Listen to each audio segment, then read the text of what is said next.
Welcome back to Unchained, Hope and Healing from Addiction. Last night, we began this journey together with a brief overview of the series, and tonight, we continue this journey with learning the first breakthrough we must have to experience an unchained life. But first, we want to make sure that everybody's registered. Please go to the website on your screen. Go to unchainedevent.org/Bryant/register. Everyone's information is completely confidential and will only be used during this series and to inform you of future events. Once you've registered, you will receive an email or a text each day reminding you of that evening's presentation. With that daily reminder, you will also receive a link before that evening's presentation. Click on that link and you will be entered for our nightly giveaway. So if you have already registered, you should have received a link today. Make sure you click on that link to be entered for the giveaway tonight. You only have to register once, but to be entered into the evening's presentation, make sure you click on the link. Each night we'll be giving away a signed copy of our speaker, Richie Halversen's book, The Darkness Will Not Overcome. But you have to click on that day's link in order to be entered. This lets us know who is joining us that particular night. So if you have not registered yet, make sure you do so right now at the link on your screen. unchainedevent.org/Bryant/register. Last night, we had people join us from all over, and we would love to hear from where you are joining us again tonight. Please write in the comment section wherever you're joining us from. We want to hear from you. Whether you're joining us on YouTube or Facebook, please make sure you hit that like button and share button. Everyone struggles with addiction on some level.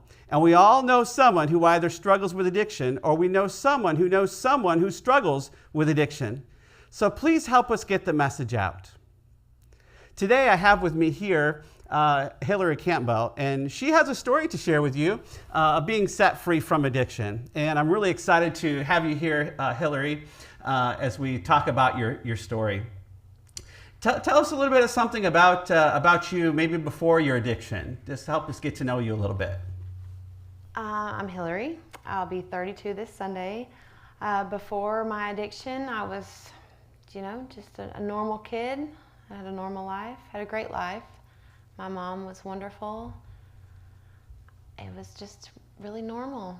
I say that because all the times I went to rehab, when people would tell their story, they would have horrible, terrible pasts. They were raped or molested, or the family members beat them, or they were starved, or they didn't get food. And there's no excuse to be an addict, but if there was an excuse, they had it. They had a rough life, just terrible things had happened to them, and it was just me. I can't blame anything other than myself. So what happened? What changed? I spent 14 years searching for happiness and love and peace. And everything that addiction stole from me was what I was looking for in it, and looking for love in all the wrong places. Drugs is definitely the wrong place. So when did it start to get bad for you, and what were some of the things that you were struggling with? When I turned 18, I started dancing at a bikini bar in Chattanooga, and I had some back pain, and I was taking hydros because they were small, over the counter, doctor prescribed, no big deal. And when I started dancing at the club, it was easy to be introduced to the next big thing. And there I learned that the smaller the pill, the stronger the high. And it was just such a snowball effect from there. Everything bad I wanted to learn was, people there were so freely and willing to teach you. So tell us about your family. How is this affecting your family? My mother, my saint, my beautiful mother, she was sick about it for years and years. And my stepdad told me several times that she would cry herself to sleep, that she would just worry herself sick about me. And she never gave up on me. Praise God, she never gave up on me. But I broke her heart for years and years. And she's just, every day, she's like, Hillary, I'm so proud of you. And that's something I'd never heard her say before. You know, our relationship was only there because she loved me. Because I was worried about getting high. I wasn't worried about my mom. Wow. Now, do you have any children? I do. I Yeah, have tell two us about your beautiful children. Zuri is my daughter, my first love, the love of my life. And my son, my beautiful baby son, Zeppelin. They are angels. I know all children are a gift from God, but God sent me literal angels. They have, there was a time where I was sober for a while, but you know, until you find God, you just trade one addiction for another. So I was drinking all day, every day. I was drinking and drinking, and one night I was drunk and I was causing a scene down at my house, and my mom, she was like, Zuri, baby, do you want to come spend the night with Mimi? And she said, no, Mimi, I need to stay here and take care of my mommy. Oh, wow. And she was so little, and that was just not a situation she should have been put in, but my kids have just had my back through this whole thing, and all kids love their moms and just want to be with them. But my poor little babies, I just put them through so much, and they've just went above and beyond for me. So, as a result of your addictions, you know, did you have any run-ins with the law or anything? Yeah, I did. I always getting pulled over because you couldn't get a tag because you needed that money for drugs. Like, you couldn't get it registered because that was drug money. You didn't care. I went to jail a couple times. The longest I stayed was like 20 days, and which was a blessing. God knew what He was doing for sure. But legal trouble. I was put on house arrest, and I was clean for a long time. I got pregnant with my son, and it was always just how long until I can get high again. You know, I was super pregnant on house arrest, on probation. Like, if you mess up again, you're going to jail. And I was still using, and I got caught, and they let me go to rehab because they were like, you've been doing so good and you're so pregnant, we don't want to send you to jail, we're going to send you to rehab. And you know, I didn't even care. Like, even if they would have sent me back to jail, I was just so happy to be using again that it didn't matter. And nothing Hamilton County could throw at me was enough to make me want to stop. So when did things kind of hit rock bottom for you? I lost custody of the kids, and I did what I did. That was rock bottom. Like, my mom had taken custody of my daughter when I lost her, so you know, she was just next door. I knew she was safe. And then when I lost, when they came to take my son, she's like, I'm not taking him because if I do, you'll never get it together. And my baby's father's mother took him, and she gave me a rough time, and a lot of it I deserved because I was still using. But even when I was doing better, she gave me a hard time, and I knew, like, I had to do something to get him back. And my mother and God are the only reason that I got them back, because I did not have it together enough. Like, God knew what He was doing. So I got them back, and I was sober for a little while. And as soon as I was using again, I was back to my worst self. I was, you know, taking them on my drug runs with me. I was doing my drugs in the front seat while they were in the back. I thought when I got them back that things would change. I thought, you know, when I have my kids, I'll have something to do. I'll be busy. I'll be taking care of them. And, you know, I won't want to use as much. But that just wasn't true. Like, without God, it's impossible to be sober without God. You know, when people say they are sober and they don't have God, are you sure? Because I don't know how you're doing this without Him. Because anytime I had any amount of sober time, I just was waiting. Like, when are people going to trust me? When am I going to be able to go and get high again? So when did things started to turn for the better? What was the catalyst that made you want to have a change your life? My mom, my beautiful mother, she dealt with that with me, you know, just being high and causing a scene and just breaking her heart. She dealt with that for 14 years. And she was finally like, you got to go. You and Zeppelin have to leave, and you have to leave Zuri because it just wouldn't have been fair. She was going to school, and she had a routine, and she had her little friend at the school, so it just wouldn't have been fair. So my mom was like, you and Zeppelin go. I found a place that'll take y'all. You can both go. It's a year program. And I was like, Mom, no, please. And she's like, Hillary, I'm done. I can't keep doing this. And I begged her to give me another chance. It's like, we've been doing it this long. Just give me another chance. And if I can't prove myself, I'll go. I won't give you a hard time. I won't cause a scene. I'll just go. But you have to tell me what to do, because everything I've been doing, 13 rehabs, countless outpatients, inpatients, therapy, mental health meds, doctor's appointments, like nothing has worked. You have to help me. And she said, start taking your babies to Sabbath school. Start taking them to church and get it together, because I'm tired. You're going to kill me. I can't keep doing this.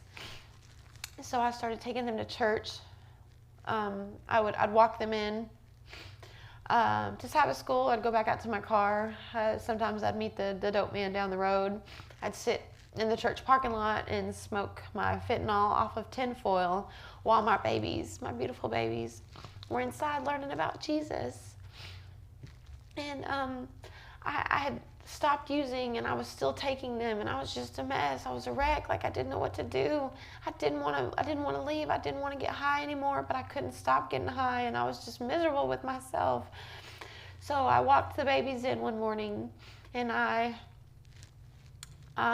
was wearing all black. Everything was big and baggy, and I had my hood up, and I had mascara and eyeliner all down my face, and I was crying, and I was upset.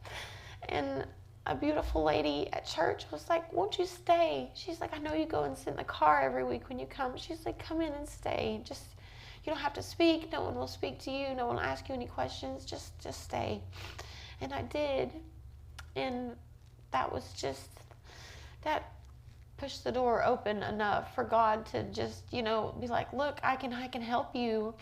And I started praying, and I started praying more, and I started going to church and staying for church. We weren't just going to Sabbath school. I would go and I'd stay for the whole service, and then I would stay afterwards for the potluck, and I would talk to these people, and they were just so accepting and just so sweet and kind.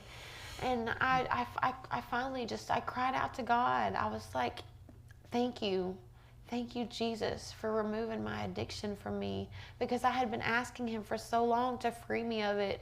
I stopped doing that, and I just started thanking him for freeing me. So you hadn't been freed yet, but you just started thanking him for being free. Yes, I did. I didn't know what else to do. I wanted it so bad, and he came through. He stands on business when it comes to me. He was like, that's all he wanted. He just wanted me to thank him, because, like I said, everyone was dead. My best friend Jacob Berry, he had overdosed and died, and I loved him. I loved him so much. He was just such my good friend. And when I got the news that he had overdosed and died, the only thought in my mind was, I wonder who he got it from, because it must be really strong. I really want to go. I'm calling people, do you know who he got it from? Like, I want to go and get some. Wow. And that was, are you kidding me? What? That's crazy. And that was just, that was something that was like, that was insane. Wow. So did you have more cravings after this? No. So God just kind of took that all away from you? Me. I didn't have another thought about drugs. Maybe a week later, I stopped smoking marijuana, because, marijuana is harmless. Like, I'll always do that. And I'm like, I didn't want it anymore. And then a week after that, so 2 weeks after he freed me from drugs, I stopped smoking cigarettes. I stopped vaping. The smell of cigarettes and the smell of pot would just make my stomach turn, make me sick. Like, all the times I would smell weed out in public, and I'd be like, oh, that smells really good. I'd like to smoke some of that. And then now when I smell it, I'm just like disgusted. Wow. Like, it's, when he did it, he did it. He freed me. He gave me grace. He gave me peace. The peace that I was searching for in the drugs, the peace and love I had been searching for my whole life. I spent thousands, hundreds of thousands, if not millions of dollars on my addiction, looking for happiness, and God gave it to me for free. I asked him for it, and he just openly handed it to me. Like, he just was so excited that I wanted it. He was like, here, take it. Wow. So, so how do you let God lead more in your life now? Oh my goodness. I pray about everything. I ask that God's will be done. I don't even think about what I think that I want. I just what does God want? Is this glorifying God? Is this something that would please God? And is this something about God? If it's not, I'm not doing it. I got rid of my TV, because horror movies were always my thing. And when I was younger, I was every Christian was everything is demonic, and I'm oh, they're uptight. And then now, where I am right now, literally everything is demonic. You think it's so simple and it's not a big deal. It's just a movie. It's just a song. All of those things, Satan was, the lead worship leader. He did the songs, he did the worship, and they're powerful. And I didn't realize the way it was making me feel and the impact it was having on my life until God came in. He worked on me quickly, but in a way that was good for me. I wore my shorts and my crop tops and my low cut stuff, and I was just I want to stay relatable. And then one day I woke up and I was I don't want to show my stomach anymore. I don't want anybody to look at me and think anything out of the way, because I was itemized my whole life. I prostituted. I did whatever I needed to do in order to get my drugs. And prostitution is a very slippery slope, because that's demonic in a way, because sex outside of marriage just takes a toll on you. It drains you mentally, spiritually, physically. It just takes it out of you, and it just separates you from God. Everything I was doing just pushed me further and further away from God. And when I told him I was ready, he just casts your sins to the bottom of the ocean and forgets about them. And he did it. When he did it, and he's so good. So how long have you been free now, Hillary? About 5 months. And congratulations. Oh, and I know that sounds like a short amount of time, but the 18 months that I had sober that one time, they were nothing. I was still miserable. And God has done more for me in the past 5 months than I was able to do for myself in my entire almost 32 years of living. Wow. He everything I was searching for, he gave me for free. Jesus is the only man who didn't look at me and see me and want something from me. He just wanted my heart. He just wanted me to surrender to him so that he could start blessing me with the amazing life that I'm living now. And I can sit here and say whatever, but God knows. And I feel like the people that hear me speak, they can see and feel my passion about Jesus, how amazing he is, and how just crazy about him that I am, because I was just so undeserving, and he just did his thing. If you had one more thing to tell our viewers here this evening that may help them on their journey of breaking free from their addictions, what would you share with them? Nothing's too big for God. You can't do anything without him. No matter how bad you want something, no matter how much you try at something, without Jesus, we are just so powerless. And against God, the devil is weak. The devil's powerful, yeah, I'll give him that.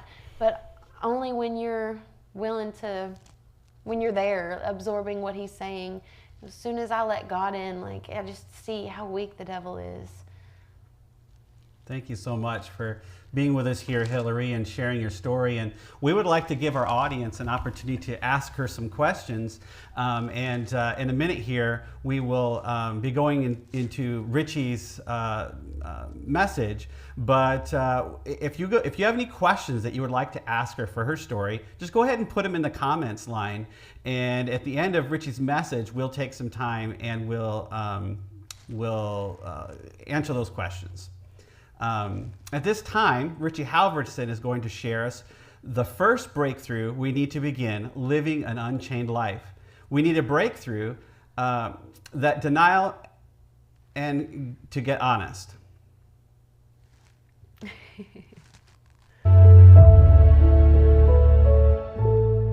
Welcome back to Unchained, Hope and Healing from Addiction. In this series, we're going to look at ways that we can break through some of the addictions and toxic ways of dealing with life.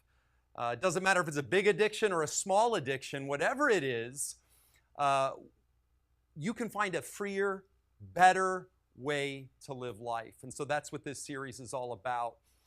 In our last session, we looked at this person, the demoniac, who was filled with demons. Welcome back to Unchained, Hope and Healing from Addiction.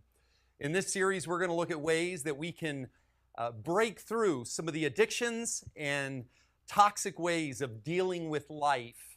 It doesn't matter if it's a big addiction or a small addiction, whatever it is,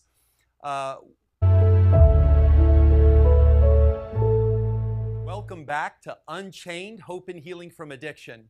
In this series, we're going to look at ways that we can break through some of the addictions and toxic ways of dealing with life.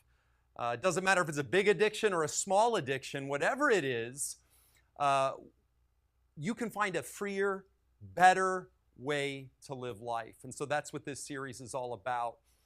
In our last session, we looked at this person, the demoniac, who was filled with demons. He was chains all over his body, and he was living in a graveyard. And we saw what God was able to do in him, and that's the good news of this series, Unchained, is God can do that in your life as well. Now, the first breakthrough that we have to have if we want to live an unchained life is we have got to break through the dishonesty and the denial. You know, we've got to recognize there's a problem if we're going to deal with the problem. We've got to be willing to recognize and identify the elephant in the room. There is a children's book called There Is No Such Thing as Dragons. And in this story, there is a boy who sees a small dragon at home one day, and he tells his mom, and his mom quickly says, well, honey, there's no such things as dragons. And at first, this dragon is small. It's manageable. But every time the mom says there's no such thing as dragons, the dragon gets bigger. It gets bigger until the dragon is bigger than their house. And it's running all through town, and it's causing all kinds of problems. And again, the mother is just kind of oblivious to this dragon. She can't see it, or maybe she's not willing to see it. Finally, the dad comes home and he asks what happened. And Billy says, well, it was the dragon. And mother begins to say, but there's no such thing as, and then Billy interrupts. There is a dragon, Mom. There is a very big dragon. And as they start acknowledging the dragon and its reality, the dragon starts to shrink. And it gets smaller and it gets smaller and it gets smaller until at the very end it's back to being about the size of a cat. At the end, the mom asks, well, why did the dragon have to get so big? And Billy says, I think it just wanted to be noticed. Problems, addictions, dysfunctions, they don't get better by ignoring them. Man, they only get worse. You see, it's only after admitting the problem that we can actually address the problem. The problem is as the pastor Timothy Keller puts,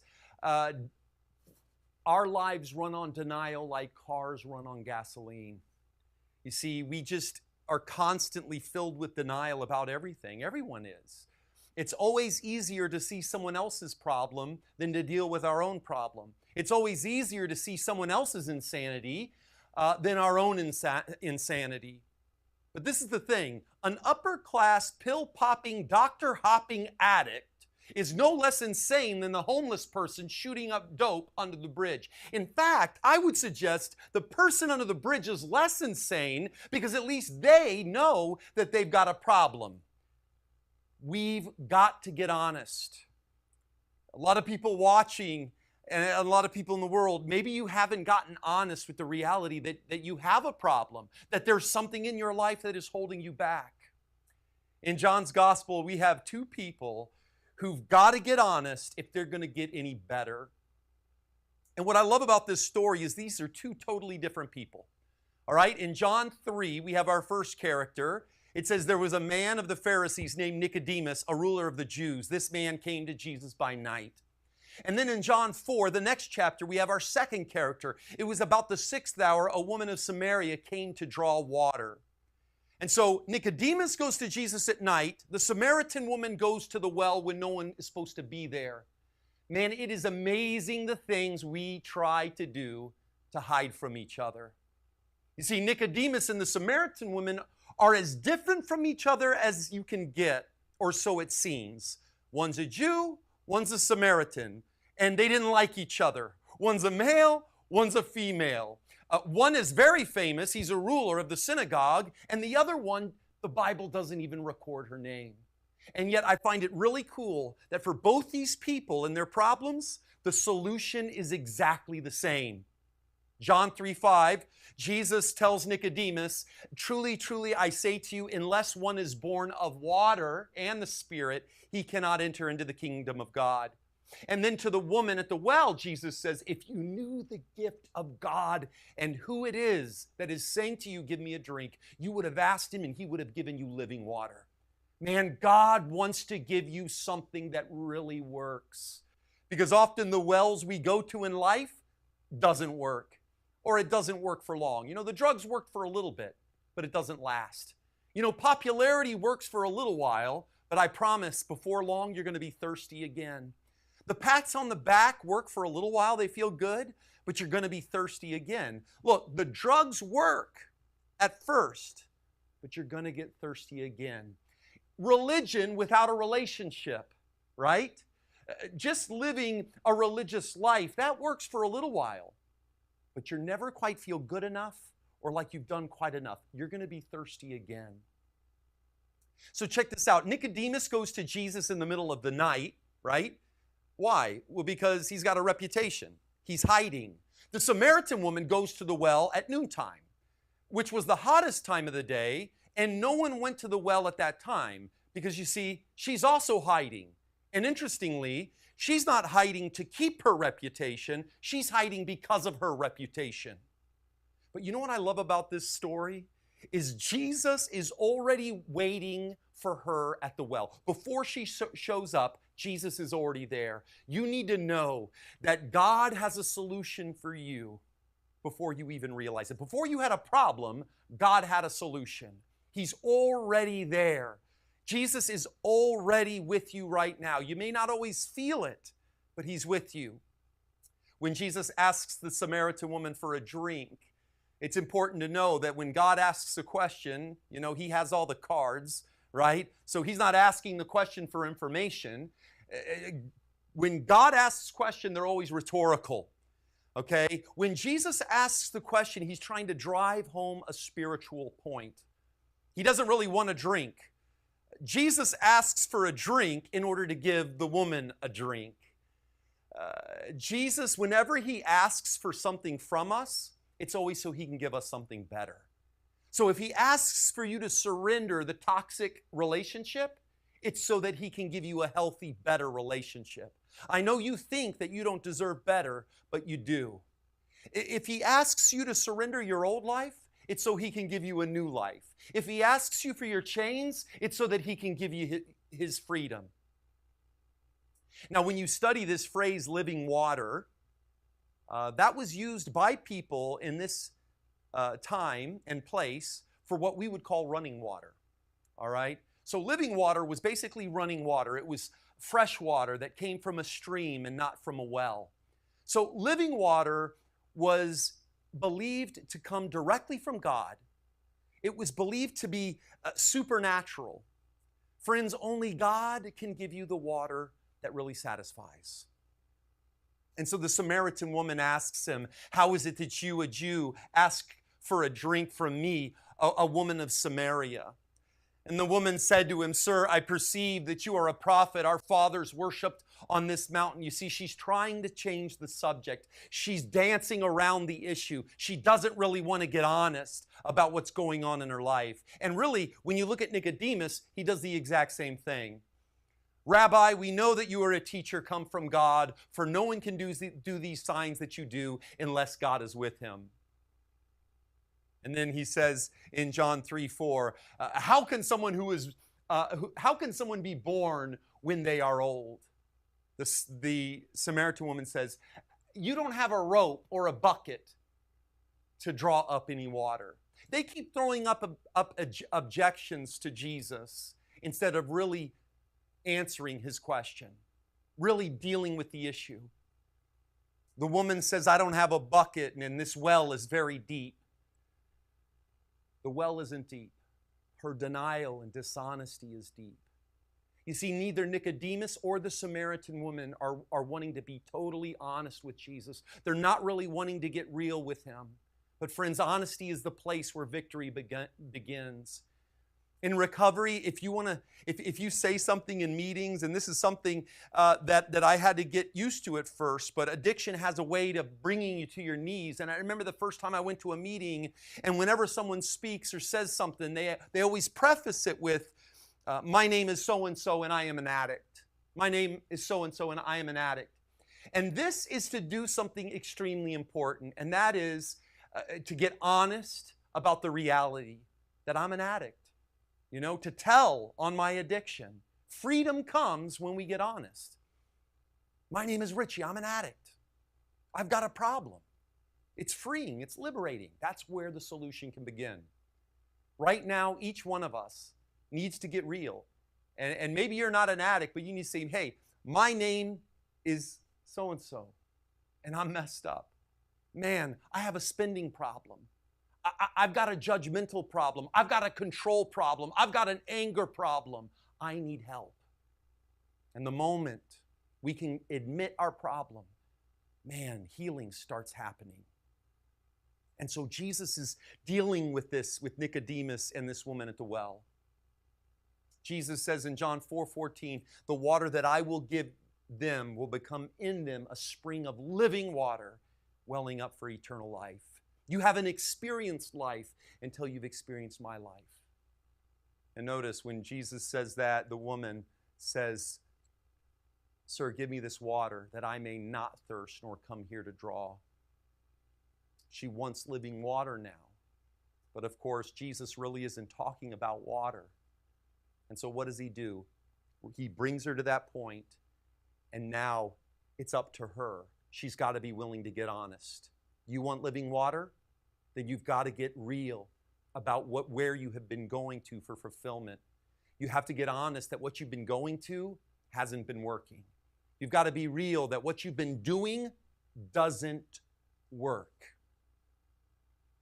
John 4:16, go call your husband and come here. You see, Jesus is getting to the core of the problem. She's trying to skirt around the issue. Jesus brings her back. And so she says to him, when he says, bring your husband here, says, I don't have a husband, the woman replied. So now she's only being partially honest. Friends, partial honesty will not unchain you. It doesn't work. You got to be totally honest, completely honest. And so Jesus says, you're right, you don't have a husband. You've got 5 husbands, and you aren't even married to the man that you're living with now. You spoke the truth. The truth is out. The problem has been identified. She's been going to the wrong thing for satisfaction and fulfillment. But now she tastes the living water of Jesus Christ. Now that she's gotten honest, she's feeling liberated from her problem and her shame and her pain. And that's why in John 4:28, it says that the woman left her water jar. You see, she left her water jar behind because she realizes that that water cannot fulfill her anymore. She leaves her water jar behind because she realizes that she doesn't need that water anymore. It doesn't work. Only the living water works. And so it's not an accident that these two stories are right next to each other in John's gospel. So you have Nicodemus, a ruler of the Jews, and he comes to Jesus by night. And you have a Samaritan woman who came to draw water at noontime. Jesus waits for the church leader to come to him, but for the nameless prostitute who's hooked up with 5 different guys, Jesus goes all the way to Samaria to find them. So Jesus has to wait for some of us to come to him because you see, we think we know everything, right? Nicodemus thinks he knows everything. And so Jesus allows Nicodemus to come to him. But for others of us who are so broken, so lost, Jesus goes all the way to where we are to find us. To Nicodemus, Jesus says, look, all the morality, all the religion, all your works. The Pharisees were these groups of people, man. They had the Bible memorized. They counted their steps. They were extremely religious. And yet Jesus says, you got to be born again. All the morality and religion in the world cannot save you, Nicodemus. To the Samaritan woman, Jesus says, the wells that you've been going to will not fulfill you. Their situations seem different, but check it out. The solution is the same. To Nicodemus, someone who thinks he knows everything, Jesus says, you need to be born again. So that truth is humbling. Nicodemus, you got to get over yourself. But to the woman who already thinks she's nothing, Jesus says, look, for you I have living water. It's empowering. She doesn't need to be humbled. You see, life already humbled her. She needs to be lifted up. That's what the gospel does. It humbles, it's got to humble some of us, and it empowers others of us. To those who don't think they know anything, Jesus says, I have living water. And to those that think they know everything, he says, look, Nicodemus, sit down, shut up. You need to be born again. Both Nicodemus and the Samaritan woman were hiding. One to keep his good reputation, the other because of her bad reputation. One life was filled with accomplishments, the other life was filled with mistakes. And yet Jesus doesn't really care where you came from. What Jesus wants to know, not where you came from, but where are you going? Both Nicodemus and the Samaritan woman were on roads leading to dead ends. One was looking for purpose and fulfillment in their good works. The other was looking for purpose and fulfillment in their good looks. Both were chained by what people thought. Both were chained by the way they were raised. Both were chained to dysfunctional approaches to life. They seem to be two polar opposites, but their problem is the same. And so we have a male and we have a female. We have a named and we have the unnamed. We have the educated and we have the uneducated. We have the churched and we have the unchurched. We have a Jew and we have a Samaritan. Jesus seeks one out, the other one seeks Jesus out. One has the Bible memorized, the other has had 5 different husbands. But Jesus offers them both the same thing, living water. Friends, Jesus brought all of us here today. Jesus is speaking to all of us here today. Different people with different problems, different pasts, different pay scales. The Nicodemuses are watching. The Samaritans are watching. The cheaters are watching. The Pharisees are watching. The religious, the worldly, the Democrats, Republicans, smart people, not so smart people. And yet we all need the same thing. Our solution is all ultimately the same thing, and that's living water. You know what I love about Jesus is he meets us wherever we are. Jesus meets the woman at the well at Samaria in the middle of the day, and he also meets Nicodemus in the middle of the night. You see, God has to meet you where you are because he can't meet you where you are not. And so you got to get honest. Stop pretending and start admitting. You know, we've got to admit that we don't have all the answers. We have to admit that, you know what, maybe the way I was raised was a little dysfunctional. We have to admit that, you know what, the way the secular world thinks about this issue, maybe that's not right. We have to admit that we have a problem. We have to admit that we don't have all the answers, that we don't have everything together. We have to admit that we don't just need a few things fixed. We need everything fixed. That I don't just have a problem or a few problems, but that, man, sometimes my greatest problem isn't my predicament or my situation. It's my thinking. And when you start getting honest, man, your chains start losing their power and they start breaking. In John 8:32, Jesus said, the truth will set you free. So check this out. Freedom cannot happen without truth and honesty. They are inextricably linked. The next time we see Nicodemus, it's in the day, out in the open, publicly asking Pilate for the body of Jesus. You see, friends, that's what the living water will do to you. And so someone who met Jesus originally in the middle of the night now goes in the middle of the day and doesn't care who sees him. And he goes and he asks for the body of Jesus so that he can bury him. The next time we see the Samaritan woman, she's looking for the same people that she used to avoid. That's why she was going to the well in the middle of the day. They're no longer controlled by what people think. They're no longer chained by their problem. They're no longer hiding in their works or hiding in their addictions or in their habits or in their hurt. They're two totally different people, but they're joined by the exact same need. Both were empty, needing to be filled. Both were dirty, felt dirty, and they needed to be washed. And Jesus comes along and offers them both water. Friends, the moment I started admitting I was powerless over my addiction and that my life was unmanageable was when my chains started breaking. That's where the journey has to begin. The truth can set you free right now, but you've got to get honest. You got to get real about what you're going through. What do you have to get honest about right now? You can drop your bucket and you can drop the act and you can receive Jesus' living water today and feel the liberation and freedom.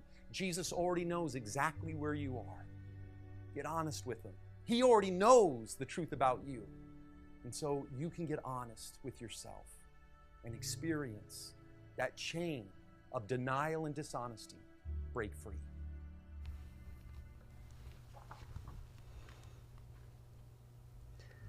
Thank you for the message, Richie. It is now time for our Q&A, and I'm here with our guest, Hillary Campbell, and she would love to answer a couple of your questions. You can post those in the comments right now, and if you haven't already. So there's been a couple questions that have come in, Hillary. One of those questions is, tell us how this is, now that you've been free, how this is now affecting your children. How do they feel? They see, they're so smart. And they see that I'm genuine this time and that I'm here to stay. And I can just tell in the way that they're just so happy to be with me. And it's never, is she leaving again? Kids are so amazing and my babies are wonderful. And they've really bloomed and opened up and we just have a great relationship and it's beautiful. And another question that somebody had is, what is the biggest spiritual lesson you learned from your recovery process? I definitely learned that I needed to go through what I went through in order to be this crazy about Jesus right now. Everything that I endured led me to God, and I wouldn't change any of it. And just knowing how evil and bad the world is has just made me see 10 times more how good God is. Because we all know God is good, but to see it, to go through hell and then God just pull you out of it, it's just been spiritually and mentally and physically rewarding. Wow, thank you. And one last question here. Somebody wrote in and said, Hillary, thank you for being willing to share. I would like to ask if the prostitution was a means for furthering your habit or if it was a separate addiction. I would say both.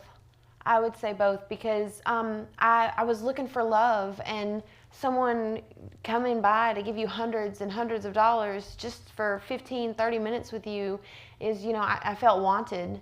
Like, I'm special, I'm important. It's just another lie from the enemy. But at the time, it made me feel good about myself. My dad was a little distant when I was growing up, and like, why doesn't he love me? What is it, something I did? So, and I'm not blaming him for the way I ended up, the path that I took, but I wanted a man to love me. And then and it was definitely a means to keep up my habit, but it was definitely both. But God loved me the way I came, and I found the love that I was looking for. Wow. Thank you again, Hillary, for joining us tonight and sharing your story with us. And I know it's encouraged some of those who have been watching tonight. This time, we'll do our free giveaway. And the winner for our drawing is Norma Hickman. She is our winner. Everyone congratulate Norma in the comments section. And Norma, we will be contacting you to get your information so we can send you this book. And remember, everyone, to be entered into this drawing, you need to register at unchainedevents.org/Bryant/register. You will get a daily email or text message with a link before the program. Click on that link and you'll be entered into that evening's giveaway. Now, I don't know about you, but I have been richly blessed by Richie's message this evening. Don't forget to join us tomorrow night at 6:30 p.m. Central Time when we will look at our second breakthrough in living an unchained life. We will also be joined with Matt Floyd. He is going to share some of his story of breaking free from the chains that once held him back. Have a good evening and God bless.